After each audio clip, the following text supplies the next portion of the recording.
Ongea na mwenyeji huyu hapa. Na wewe pia mgeni. Mwenyeji ndio kaita mkuu. Ongea naye. Ni kama TRA wanakuwa wana nani? Mara ya pili semaji. Sasa unaongea nini?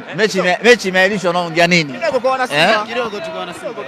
Labda nasubiri tarehe nyingine basi tubonde. Ni safari ya Mwanza. Hapa ni Mwanza Mwanza. Sasa wana Simba ambao labda walikuja hapa kushuhudia burudani ya wana Simba ambao walimisi kwa muda mrefu, wana Arusha na ambao wametoka sehemu mbalimbali.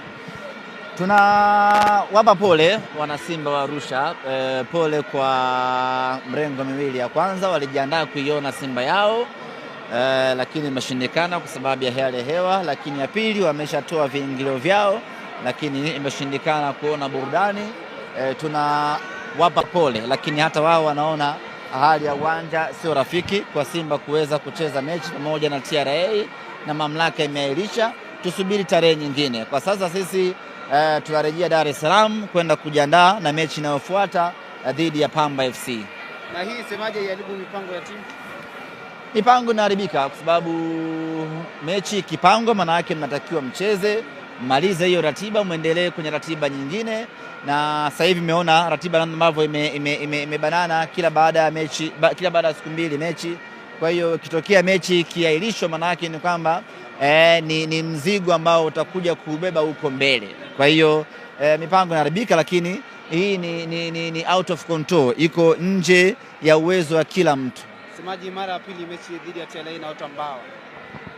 Chagiza kidogo kwenye hili. Imeota mbawa ndio. Kwa hiyo tunasubiri mara nyingine ya tatu tena. Lazima itachezwa tu. Lazima itachezwa tu. Kuna namna ni kama dozi ambapo mlikuwa mmeiandaa TRA wana cha kushukuru kwenye hii? Tuliandaa kupata matokeo mazuri, haijakuwa hivyo. Kwa hiyo mipango imeharibika, tunakwenda kujiandaa tena na mchezo unaokuja.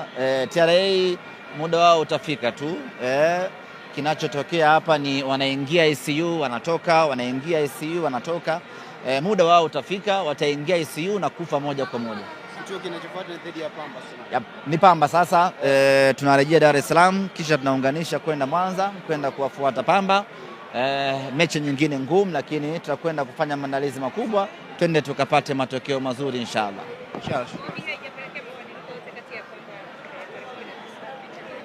Haijabadilika chochote. Hii imefia hapa.